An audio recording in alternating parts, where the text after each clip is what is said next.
آسمان، پیغام number 35۔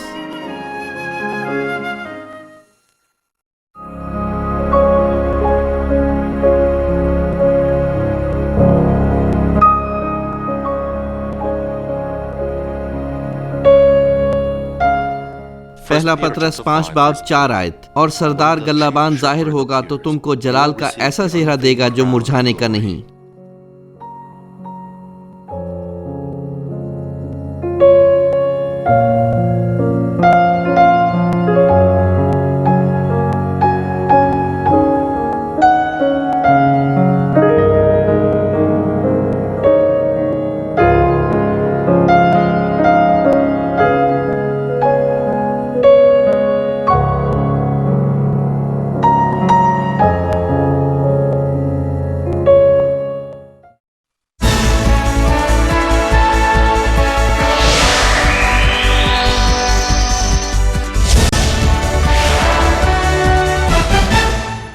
مانمن central church بہت سی مقامی اور ہزاروں بین الاقوامی کلیسیاؤں پر مشتمل ہے جو دنیا کے بیشتر ممالک جیسے کہ کینیا، امریکہ، کینیڈا، جاپان، فرانس، انڈیا، فلپینز اور ہنڈوراس میں واقع ہیں۔ ریورنڈ ڈاکٹر جے روکلی نے پوری دنیا کے ممالک میں کروسیڈز کیے ہیں، جن میں Uganda, Kenya, Japan, Pakistan, Philippines, Honduras, India, روس، جرمنی، پیرو، کانگو اور نیو یارک امریکہ شامل ہیں۔ حالیہ کروسیڈ جو کہ Madison Square Garden New York میں ہوا، جسے 200 سے زائد ممالک میں سیٹلائٹ کے ذریعے سے براہ راست نشر کیا گیا، ان کی روحانی شفائیہ عبادات کو دنیا بھر میں مختلف نشریاتی ذرائع سے، جن میں سیٹلائٹ ٹی وی، ریڈیو اور انٹرنیٹ سے نشر کیا گیا۔ سن 2000 میں یوگینڈا میں منعقدہ انجیل مقدس کروسیڈ کو CNN پر دکھایا گیا اور ان کامیاب کروسیڈز کی بنیاد پر انہیں بیداری کا عالمگیر رہنما کہا گیا۔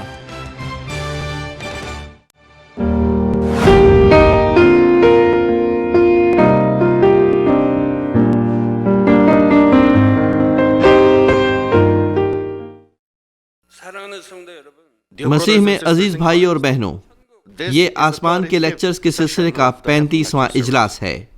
گزشتہ سے جاری رکھتے ہوئے میں آپ سے ان معاملات کی بابت گفتگو کروں گا جو آسمان کی دوسری بادشاہی میں گئے۔ اس اجلاس میں آسمان کی بادشاہی کے متعلق گفتگو کو ختم کروں گا۔ مسیح میں عزیز بھائی اور بہنوں، اولمپک گیمز میں کس ملک کا درجہ اعلیٰ ہوگا؟ چاندی کے 10 تمغوں والا یا ایک گولڈ میڈل والا؟ جی، ایک گولڈ میڈل والے کا درجہ زیادہ بلند ہوگا۔ یہ اس لیے کہ وہ ایک گولڈ میڈل کو چاندی کے 10 تمغوں سے بہتر سمجھتے ہیں۔ تو آئیے یہاں میں آپ سے ایک سوال پوچھتا ہوں، کس کا جلال بلند ہوگا؟ اس کا جس نے آسمان کی دوسری سلطنت کے لیے بہت سے اور بڑے بڑے انعامات حاصل کیے، یا وہ جو صرف تیسری سلطنت تک پہنچ پایا؟ حقیقت تو یہ ہے کہ چاہے آسمان کی دوسری سلطنت میں کتنے بڑے انعامات ہیں، اس کا موازنہ آسمان کی تیسری سلطنت میں ملنے والے جلال سے نہیں کیا جا سکتا۔ فرض کیجئے کہ ایک شخص ہے جو پاک ہے اور خدا کی بادشاہی کے لیے ایمانداری سے کام کر چکا ہے، تو ہم اس کے انعامات کا موازنہ اولمپک گیمز کے گولڈ میڈل سے کر سکتے ہیں۔ پھر جو پاک نہیں ہے، ان میں ملنے والے انعامات کا موازنہ چاندی یا کانسی کے تمغوں سے کیا جا سکتا ہے۔ آسمان کی دوسری اور تیسری سلطنت میں اتنا فرق ہونے کی یہ وجہ جسم اور روح کے درمیانی تفرقات ہیں۔ اس لیے مجھے امید ہے کہ آپ بڑی گہرائی سے پاکیزگی کی اہمیت کو سمجھیں گے۔ میں آپ پر زور دیتا ہوں کہ صرف یہ سوچ کر غیر متحرک خیالات کو چھوڑ دیں کہ میں پاک ہونے کے قابل ہو جاؤں گا۔ میں آپ پر زور دیتا ہوں کہ ایک متحرک اور جذباتی دل رکھیں، یہ سوچ کر کہ مجھے ہر لحاظ سے پاک ہونا ہے۔ اگر ہم سمجھ جائیں کہ ہمارے خداوند کو صلیب کی ان آفتی تکالیف میں سے کیوں گزرنا پڑا، تو پھر ہمارے لیے گناہوں کو پوری طرح چھوڑنا لازمی ہو جائے گا اور ہمیں پاک ہونا پڑے گا۔ یسوع نے صلیب کی بڑی تکالیف اٹھائیں تاکہ ہم آئندہ گناہ کے غلام نہ رہیں۔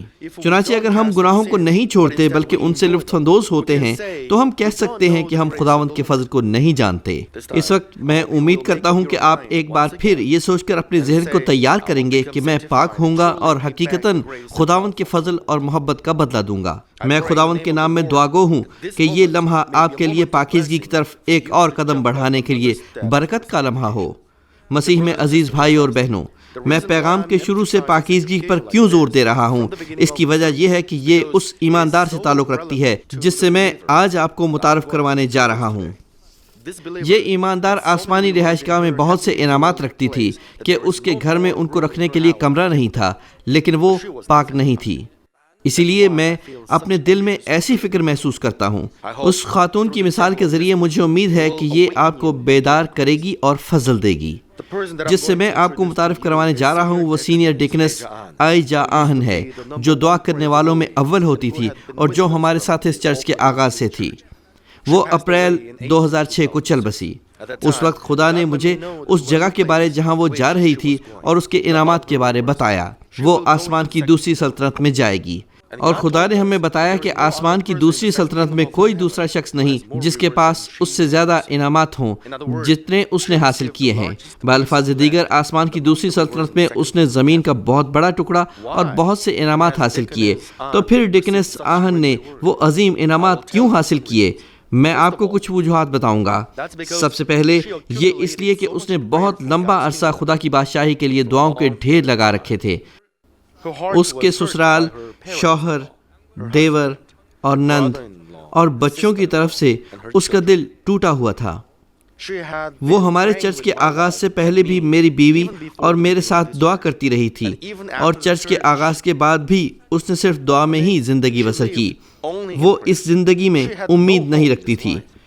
یہ اس لیے تھا کہ اس کا دل ٹوٹا ہوا تھا اور وہ دنیا سے بڑی بیزار تھی۔ اگر ایسا نہ ہوتا تو وہ دنیا کے ساتھ قریبی تعلق رکھ سکتی تھی۔ اس کی امید صرف دعا تھی۔ یہ اس لیے تھا کہ وہ دعا کرتے ہوئے اپنی تمام پریشانیوں کو بھول سکتی تھی۔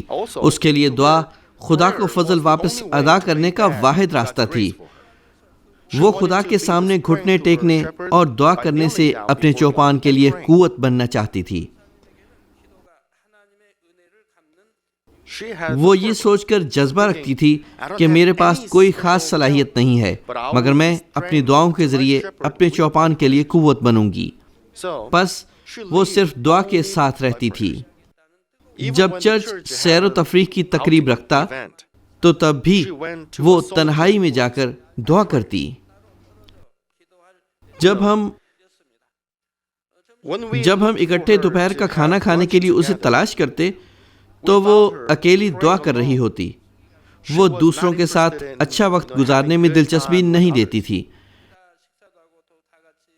بلکہ دعا کرنا پسند کرتی تھی۔ وہ صرف دعا کرتی اور دعا ہی کرتی رہتی، کیونکہ اس نے بہت لمبے عرصے تک خدا کی بادشاہی کے لیے دعا کی تھی۔ اس کے انعامات کے ڈھیر لگ گئے تھے۔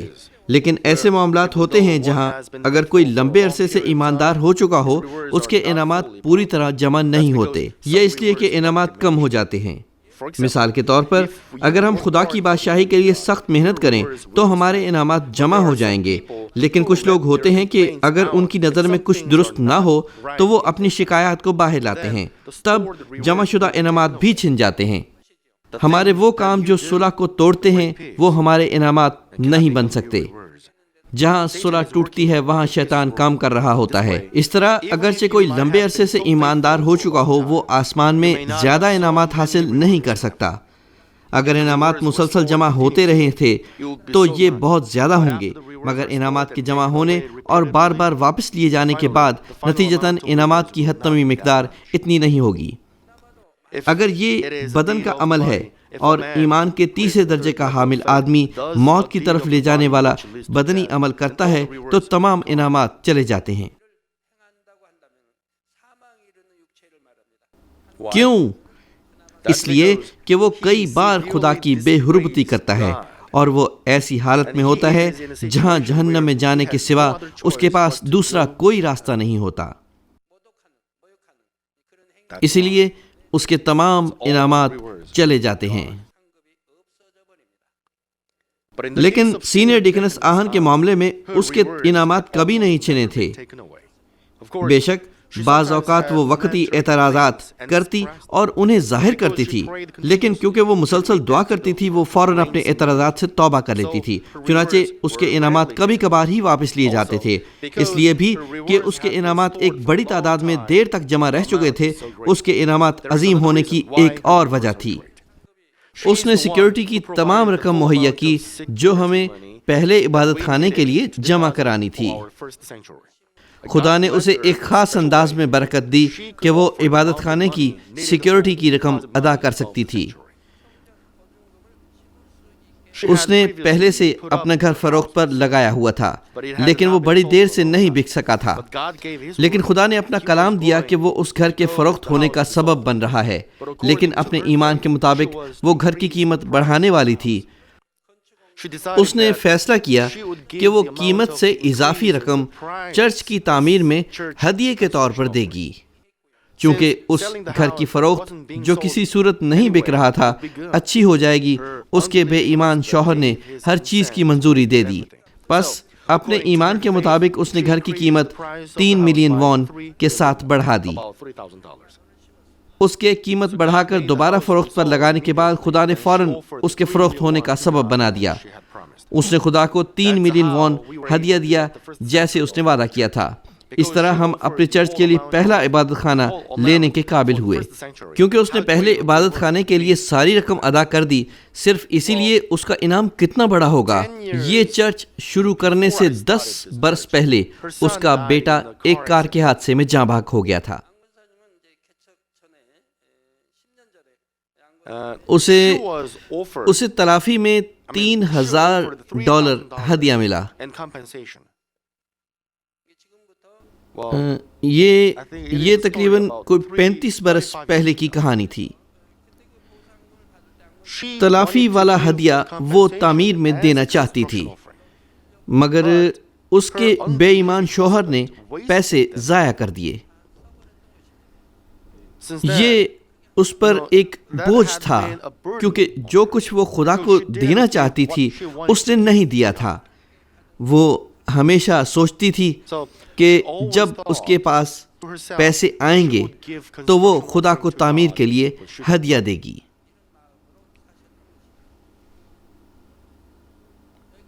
وہ خدا کے ساتھ رابطہ کرنے کے قابل تھی کیونکہ وہ اپنی زندگی دعاؤں کے ساتھ بسر کرتی تھی۔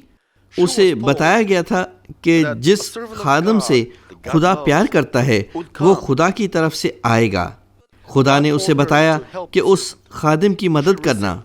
یہ مکاشفہ اس کو میرے چرچ رجسٹر کروانے کے لیے جانے سے پہلے ملا۔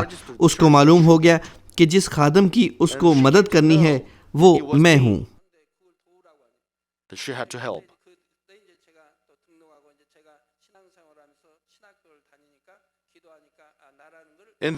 ان دنوں میں صبح اتوار کی عبادت کے بعد ہم جلد دوپہر کا کھانا کھا لیتے اور دعا کے لیے پہاڑ پر چلے جاتے تھے۔ میں، میری بیوی اور سینئر ڈیکنس آہن، ہم سب اکٹھے پہاڑ پر جاتے تھے اور ہم دعا کرتے اور شام کو شام کی عبادت میں شریک ہونے کے لیے لوٹ آتے۔ تب خدا نے ایک دن اس سے کہا کہ تمہارا گھر برائے فروخت تھا لیکن یہ نہیں بکا۔ اب 3 دن کا روزہ رکھ اور پھر اسے فروخت پر لگا اور اپنا ایمان دکھا۔ جس قدر تم نے اپنا ایمان دکھایا میں کام کروں گا۔ اس نے فرمانبرداری کی اور اس کے متعلق اپنے شوہر کو بتایا۔ میرے خیال میں وہ گھر $20,000 میں بکنے والا تھا۔ ہاں، $20,000 میں وہ گھر $20,000 میں بکنے والا تھا، لیکن یہ نہیں بکا تھا اور قیمت کم ہو کر $15,000 لگی تھی۔ اس کا شوہر فرنیچر کی ایک فیکٹری چلا رہا تھا، لیکن وہ بینک دیوالیہ ہو گئی۔ اس کو اپنا قرض ادا کرنے کے لیے گھر فروخت کرنا پڑا۔ اب اس نے اپنے شوہر کو بتایا کہ وہ گھر فروخت کر کے اسے $15,000 دے گی اور باقی کے تمام پیسے وہ خود رکھے گی. میں یہ گھر $15,000 میں فروخت کروں گی اور پھر جو بچے گا وہ تم مجھے دو گے. وہ خوش تھا کیونکہ اس نے کہا تھا کہ وہ اس گھر کو $15,000 میں فروخت کرے گی. اس نے کہا ٹھیک ہے. تو اس نے روزے رکھے. 3 دن کے روزے کے بعد اس نے گھر کو $18,000 کے عوض فروخت پر لگا دیا. کوئی اس گھر کو $15,000 میں خریدنے کو تیار نہیں تھا اور پھر اسے $18,000 میں کون خریدتا؟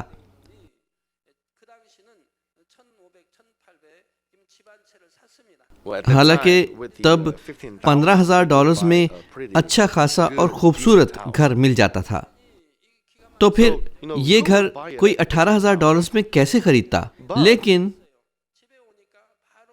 جو ہی اس نے گھر برائے فروخت کیا، کوئی اس کے پیچھے آیا اور کہا کہ وہ یہ گھر $18,000 میں خریدے گا. اس نے اسی وقت ایک معاہدہ طے کیا اور کہا کہ میں پریشان تھا کہ کہیں گھر پہلے بک نہ گیا ہو. $18,000 میں وہ گھر خرید کر بہت خوش تھا. اس نے اسی وقت ایک معاہدہ طے کیا. میں نے سینئر ڈیکنس آہن سے کہا کہ تمہارا گھر 20,000 سے زیادہ میں کیوں نہ بکا، چونکہ خدا نے تم سے کہا تھا کہ اپنا ایمان دکھا. اب گھر $18,000 میں فروخت ہو گیا تھا اور اس نے $15,000 اپنے شوہر کو دے دیے اور $3,000 خدا کو دیے. اور وہ پیسے ہمارے چرچ کی عمارت کی سیکیورٹی کے طور پر استعمال ہوئے. جب اس نے ترافی کے $3,000 حاصل کیے تو وہ تعمیری ہدیہ دینے کے قابل نہ تھی، مگر خدا نے اس پر کام کیا کہ وہ خدا کو $3,000 دینے کے قابل ہو گئی. تب ہم نے ان پیسوں سے اس چرچ کا آغاز کیا. اس کے معاملے میں آپ دیکھ سکتے ہیں کہ خدا ایسے ہی کام کرتا ہے.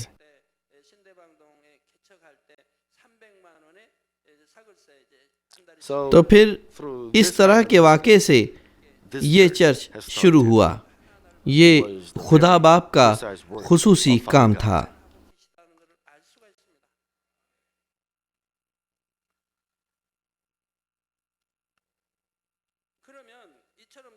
پھر اگر اس نے آسمان میں اس مقدار میں انعامات جمع کر رکھے تھے تو وہ صرف آسمان کی دوسری سلطنت میں ہی کیوں گئی؟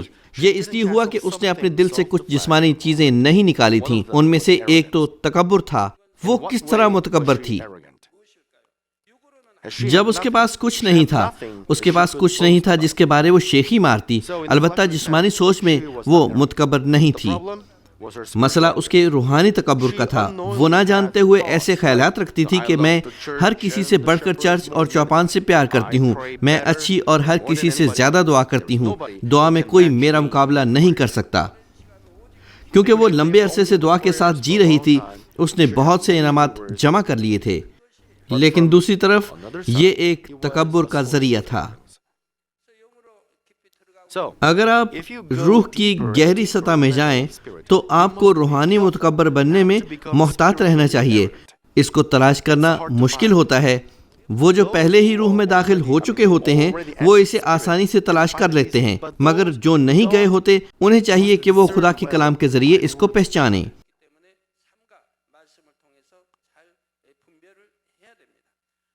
یہ معاملہ ان کارکنوں کے لیے عام ہے جو خدا کی بادشاہی کے لیے ایماندار ہیں. یہ تب ہوتا ہے جب کسی کے دل کا ختنہ کرنے کے لیے روحانی ایمانداری حقیقت میں کام کرنے کے لیے جسمانی ایمانداری سے کم ہو. پالوس رسول کے ساتھ یہ معاملہ نہیں تھا، جس نے دوسرے تمام رسولوں سے زیادہ کام کیا.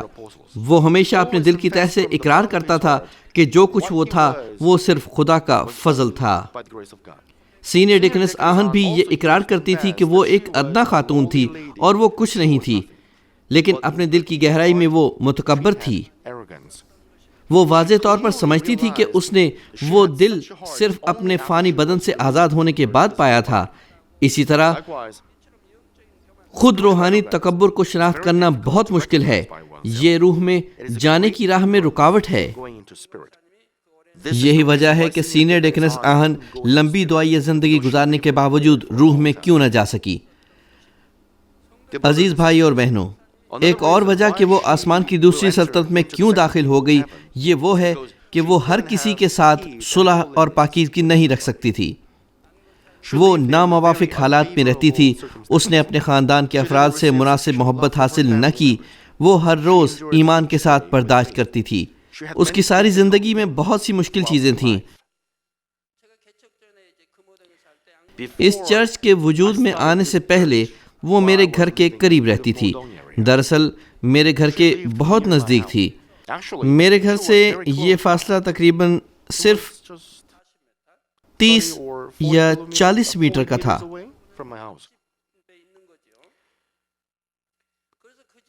ہم دیکھتے تھے کہ اس کے ساتھ کیا ہوتا ہے. اس کی نند اس کے شوہر کے سامنے اس کی بے عزتی کرتی تھی، مگر اس کا شوہر کچھ نہیں کرتا تھا. ہم اس کے شوہر کو بھی نہیں سمجھ سکتے تھے. وہ اپنی بیوی کی بے عزتی ہوتے ہوئے دیکھ کر بھی کیسے خاموش رہتا تھا. اس کی نند اس کے شوہر کے سامنے اس کے برے برے نام لیتی تھی. وہ اس سے بے حد نفرت کرتی تھی. وہ اس طرح ہر وقت. چنانچہ وہ چرچ میں زیادہ سے زیادہ محبت پانا اور امن حاصل کرنا چاہتی تھی.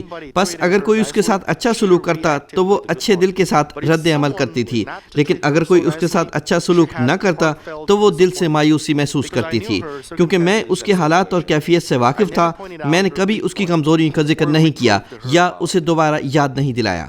چونکہ وہ بہت زیادہ غم میں رہتی تھی، جب کوئی ان کا ذکر کرتا تو وہ آسانی سے مایوس ہو جاتی تھی. اگرچہ وہ ایسا کچھ رکھتی تھی جو پارسا نہیں تھا، صرف میں اسے سمجھتا تھا. لیکن کیونکہ میری بیوی پریئر سینٹر کی صدر اس کے قریب تھی، بعض اوقات وہ وقتاً فوقتاً اسے سمجھا سکتی تھی.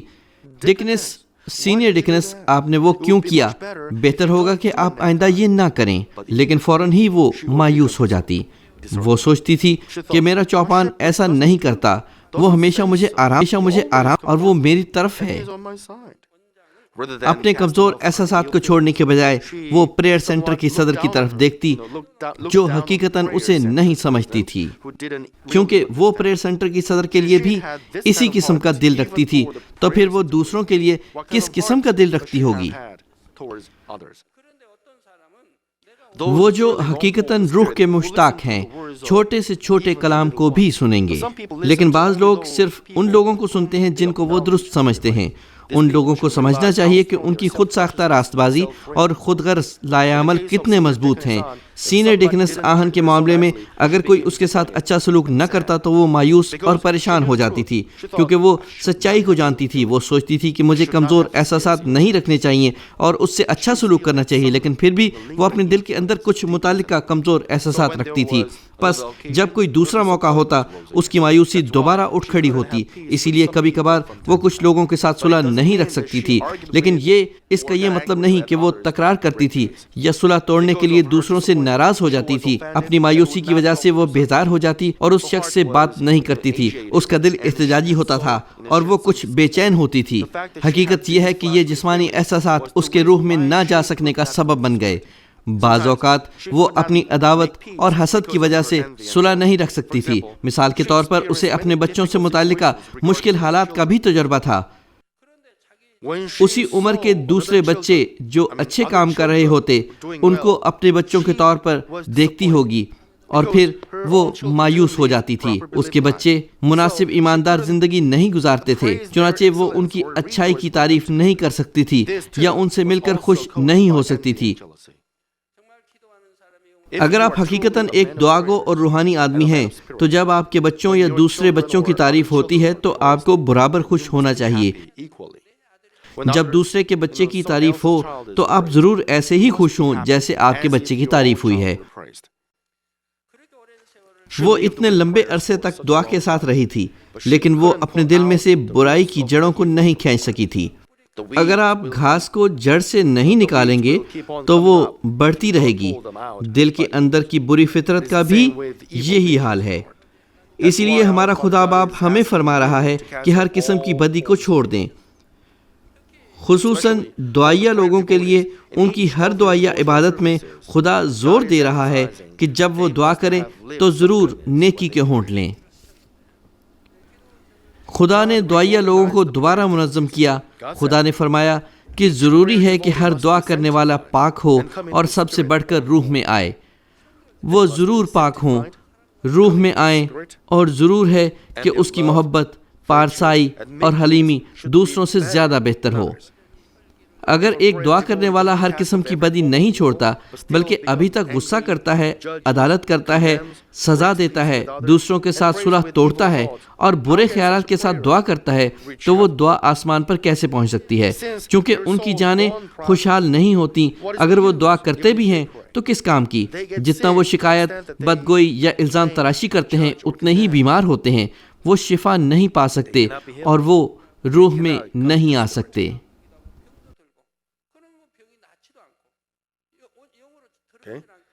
اس لیے وہ جتنا چاہے دعا کریں، وہ بیمار ہوں گے اور شفا نہیں پا سکتے۔ خدا نے فرمایا کہ وہ دعا کرنے والے ضرور خارج کر دیے جائیں گے، چونکہ وہ دعا کرنے کے باوجود تبدیل نہیں ہوتے۔ خدا فرماتا ہے کہ وہ ضرور دعائیا مشن سے خارج کر دیے جائیں گے، بلکہ یہ تو ان کے لیے ایک برکت ہے۔ وہ سمجھ سکتے ہیں کہ وہ کس طرح اپنی ایماندار زندگی کو منظم کر سکتے ہیں۔ اگر وہ یہ سمجھیں اور تبدیل ہو جائیں اور روح میں آ جائیں تو یہ ان کے لیے ایک برکت ہے۔ اس پر زور دیا گیا ہے کہ ان کی ایمانداری کئی گھنٹے دعا کرنے سے مکمل نہیں ہوتی، بلکہ ان کو اپنے دلوں کا ختنہ کرنا چاہیے۔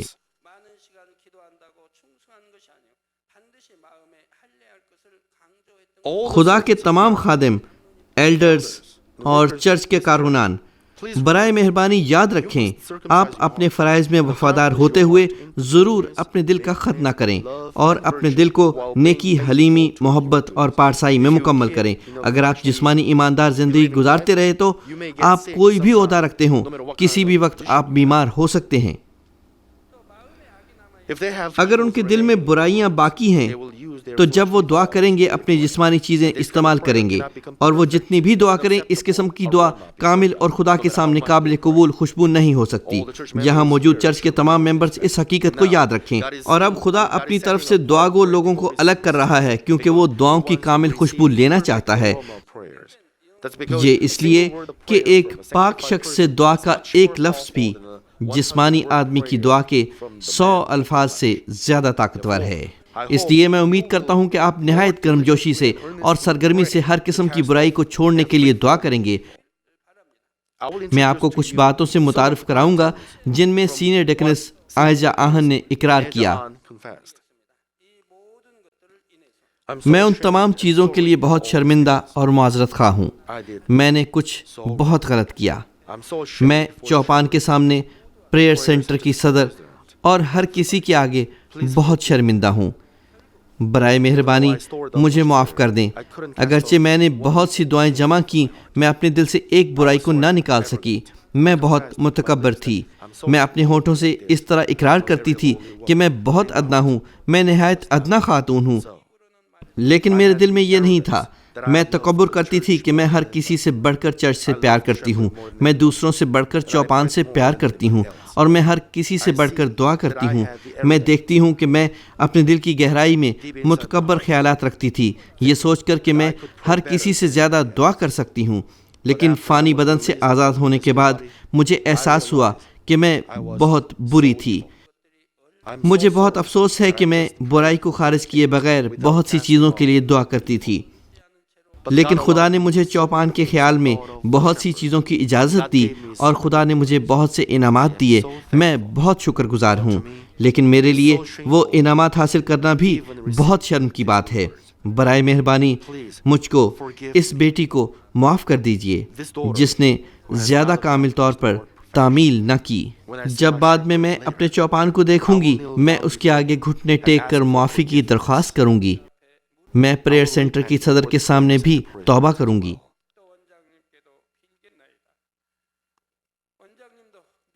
یہ نہیں کہ میں اس سے نفرت کرتی تھی، دراصل میں اس سے پیار کرتی تھی، لیکن میں صرف اپنے چوپان کا سوچتی تھی اور میں پریئر سینٹر کی صدر کے برابر ہونا چاہتی تھی اور میں عداوت اور حسد رکھتی تھی۔ برائے مہربانی مجھے معاف کر دیجئے۔ میں حقیقت میں امید کرتی ہوں کہ وہ جو دعا کرتے ہیں میرے جیسے نہیں ہوں گے۔ مجھے امید ہے کہ وہ چوپان کی تعلیم کو مانتے ہوں گے۔ میں دعائیا لوگوں اور ہر کسی کے سامنے بہت شرمندہ ہوں۔ اب میں نہایت شکر گزار ہوں کہ میں نے اپنے گلابان کی بھیڑ کے طور پر آرام پایا ہے۔ میں شکر ادا کرتی ہوں کہ میں مرنے والی تھی، لیکن اس نے مجھے اس اچھی جگہ بھیجا اور آرام سے سکون لینے کا فضل بخشا۔ فضل کو میں نے چوپان سے پایا تھا، وہ میری ساری زندگی کے دوران بڑا عظیم تھا۔ میں بار بار اپنے چوپان کے فضل کو سوچتی رہوں گی۔ میں شکر ادا کرتی ہوں کہ میں آرام دہ دل پا سکی ہوں، اس جگہ پر آرام کر رہی ہوں، یہ اقرار کرنے سے کہ میں اپنے چوپان کے سامنے شرمندہ ہوں۔ جب تک خداوند دوبارہ نہیں آ جاتا میں اپنے چوپان کی ہر چیز کے لیے دعا کروں گی۔ جیسے میں زمین پر ایک دن میں کئی بار عادتاً دعا کرتی تھی، میں یہاں بھی دعا کروں گی۔ خداوند کی دوسری آمد کا انتظار کرتے ہوئے میں دعا اور دعا کرتی رہوں گی۔ مسیح میں عزیز بھائی اور بہنوں، سینئر ڈیکنس آئجہ آہن اپنی زندگی کے بڑھنے کی صورت میں پہلے ہی برکت حاصل کر چکی تھی۔ یہ 1980 کی بات ہے۔ وہ کچھ نہیں کھا سکتی تھی اور اس میں دعا کرنے کی قوت نہ تھی۔ حقیقتاً وہ کمزور تھی۔ اسے ایک مشکل زندگی منظم کرنا پڑی تھی۔ وہ دعا کے بغیر زندہ نہیں رہ سکتی تھی۔ دعا ہی اسے سہارا دیتی تھی۔ وہ ناتواں ہو گئی اور اس کی قوت کھو گئی تھی۔ خدا اس کی روح کو لے جانے والا تھا۔ وہ بس مرنے ہی والی تھی۔ خدا اس کی روح کو لے جانے والا تھا۔ یہ جان کر میں نے اور چند اور لوگوں نے خدا سے درخواستاً دعا کی، اے خدا باپ، مہربانی فرما کے اس کو نہ لے جا، اس کی عمر کو بڑھا دے۔ ہم نے کئی راتوں تک پوری رات دعا کی اور نتیجتاً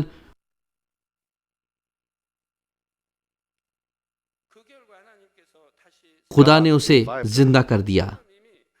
کیونکہ ایک بار اس کی عمر بڑھ چکی تھی، دوبارہ اس کی عمر کا بڑھنا مشکل تھا۔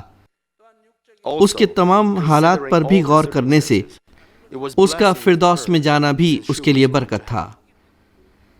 اگر وہ اس زمین پر رہ جاتی تو وہ مسلسل غم اور مایوسی کا تجربہ کرتی رہتی۔ اس کے بچے خدا پر ایمان نہیں رکھتے تھے۔ اگر وہ کہتے بھی کہ خدا پر ایمان رکھتے ہیں، خدا کی نظر میں وہ بری زندگی ہی گزارتے تھے۔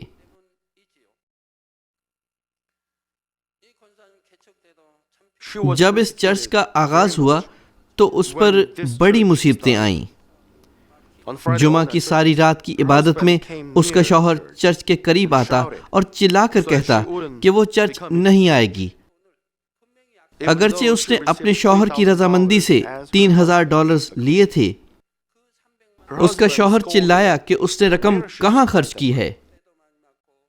اسے بری طرح پیٹا گیا اور اس کے بال بھی کاٹ دیے گئے۔ اسے دعائیا پہاڑ کی طرف بھاگنا پڑا۔ اس کا شوہر 50 سال کا ہونے سے پہلے ہی کینسر سے مر گیا۔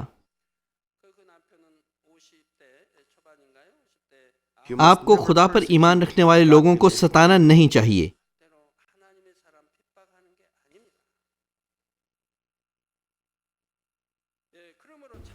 اس لیے یہ بہت ہی آرام دہ تھا کہ وہ ابدی آرام گاہ میں چلی گئی۔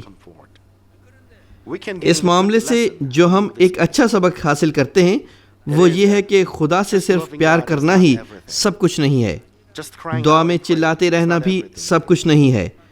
اگر ہم خدا سے پیار کرتے ہیں تو ثبوت دینا ضروری ہے۔ اگر ہم دعا میں چلائیں تو ہم پھل بھی ضرور پیدا کریں گے۔ یہ ہے دل کا ختنہ کرنا، یہ ہے برائی کو چھوڑنا اور پاک ہونا۔ مجھے امید ہے کہ یہاں تمام ممبرز یہ یاد رکھیں گے اور حقیقتاً پاکیزگی کی جگہ جائیں گے۔ میں خداوند کے نام میں دعا گو ہوں کہ یہ کرنے سے آپ خدا کی نظر میں حقیقی خوشی بن جائیں گے۔ یسوع مسیح کے نام میں آمین۔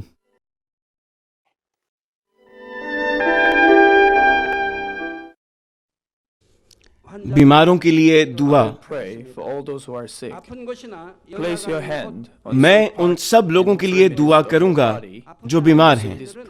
آپ اپنے بدن کے اس حصہ پر اپنا ہاتھ رکھ لیں جہاں پر بیماری ہے اور اس دعا سے استفادہ کیجیے۔ اگر آپ بیمار نہیں ہیں لیکن اپنی دلی مرادیں پانا چاہتے ہیں تو اپنا ہاتھ اپنے سینے پر رکھ لیجیے۔ خدا کا زندہ کلام وقت اور فاصلے کی قیود سے آزاد ہے اور آپ کے ایمان کے مطابق آپ کے لیے کام کرے گا۔ آپ جہاں کہیں بھی ہوں، اگر ایمان کے ساتھ اس دعا کو قبول کریں گے تو آپ خدا کی قدرت کے حیران کن کام دیکھیں گے۔ ہاللویا! قادر مطلق خدا، تو جو محبت ہے، اپنے بچوں پر اپنے ہاتھ کو رکھ اور تمام GCN دیکھنے والوں پر بھی جو ایمان سے اس دعا کو ٹی وی کے ذریعہ قبول کرتے ہیں۔ اپنا ہاتھ ان پر رکھ اور اپنے عجیب کام جو وقت اور فاصلے کی قیود سے آزاد ہیں ان تمام لوگوں کی زندگیوں میں دکھا جو دنیا کے کسی بھی کونے میں ہیں۔ ان کو ایسا ایمان عطا فرما جس کے وسیلہ سے ان کے تمام شکوک و شبہات ختم ہو جائیں، ان کی زندگی سے تمام دکھ اور مشکلات جاتی رہیں۔ روح القدس کی آگ سے جلا کر اور یسوع کے پاک خون کے وسیلہ سے دھو کر پاک کر دے۔ سر سے لے کر پاؤں تک سارے جسم میں خدا کی عظیم تخلیقی قوت آشکار ہو۔ میں خداوند یسوع مسیح کے نام سے دشمن ابلیس اور شیطان، تمام بیماریوں، جراثیموں اور کمزوریوں کو حکم دیتا ہوں کہ ان بدنوں سے الگ ہو جائیں۔ تمام چھوت کی بیماریاں جاتی رہیں۔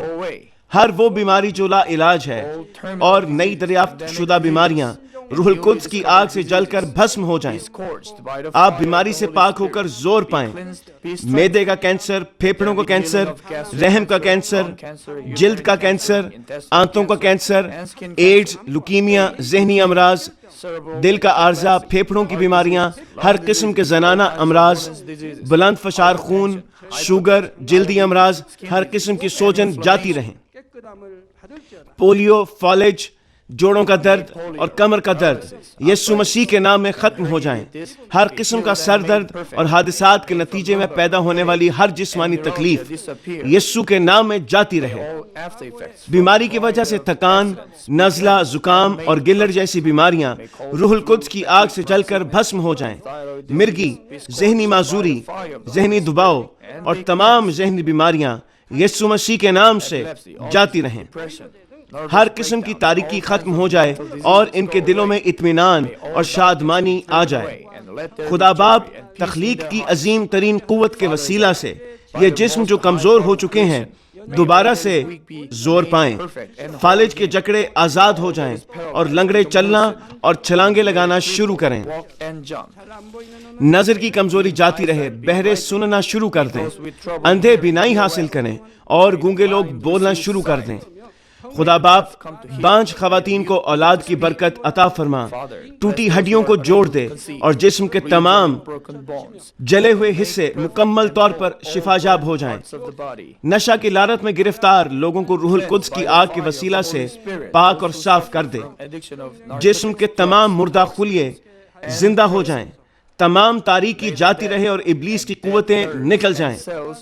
میں یسوع مسیح کے نام سے حکم دیتا ہوں کہ دشمن ابلیس، شیطان اور ہوا کی عملداری کا حاکم اپنا قبضہ چھوڑ دیں اور ان کے تمام قاصد بھی یسوع مسیح کے قادر نام میں نکل جائیں۔ تاریکی کی ناپاک، دھوکہ دینے والی اور گمراہ کر دینے والی قوتیں یسوع کے نام میں دور ہو جائیں۔ بے ایمانی اور نا انصافی کی بدروہیں جاتی رہیں، تمام تاریکی جاتی رہے، تیرا نور چمکے۔ خدا باپ ان کی روحوں کو بھی ان کے جسم کے ساتھ مضبوط فرما، ان کو قوت دے کہ یہ تجھ کو پکار سکیں، ان کو قوت دے کہ یہ اپنے گناہوں کو ترک کر سکیں، ان کی جانیں اس دنیا میں راحت پائیں اور ان کی زندگیاں خوشحال ہوں۔ ان کی دعاؤں کو قبول فرما اور ان کی دلی مرادوں کو پورا فرما۔ ان کی زندگیاں ایمان، امید اور محبت میں ترقی کرتی چلی جائیں اور ان کے خاندان بھی تیری نجات کے پیغام کو سن کر قبول کریں اور نجات حاصل کریں۔ ان کے خاندانوں کو ہر قسم کے حادثات اور تباہیوں سے محفوظ رکھ اور ان کو برکت دے کہ وہ ایک خوشحال زندگی بسر کریں۔ اے خدا، اپنے فرزندوں کو گھروں اور کاروبار کی جگہ پر روح القدس کی آتشی باڑ میں محفوظ رکھنا، اور تیری آنکھیں جو آگ کے شعلہ کی مانند ہیں ان کو دیکھتی رہیں۔ ان کا باہر جانا اور اندر آنا مبارک ہو۔ انہیں برکت دے تاکہ یہ لوگوں کو قرض دیں لیکن کسی سے کبھی قرض نہ لیں۔ انہیں حکمت اور عقل دے اور ان پر فضل کر کہ وہ روح القدس سے معمور ہو جائیں۔ خداوند اپنے خادموں کو وہ کام کرنے کی توفیق اور فضل عطا فرما جو تو نے انہیں سونپا ہے۔ ہر چرچ میں ایک انقلاب برپا کر دے۔ اپنے بچوں کی رہنمائی کر تاکہ وہ تجھے جلال دیں جو بھی کام وہ کریں۔ اپنے عجائب کا ظہور فرما تاکہ وہ اپنے لبوں سے تیری گواہی دیں کہ وہ تجھ سے ملے ہیں اور تو ان کی دعاؤں کو قبول کرتا ہے۔ خدا باپ، میں تیرا شکریہ ادا کرتا ہوں اور صرف تجھے ہی سارا جلال دیتا ہوں۔ میں خداوند یسوع مسیح کے نام میں یہ دعا کرتا ہوں، آمین۔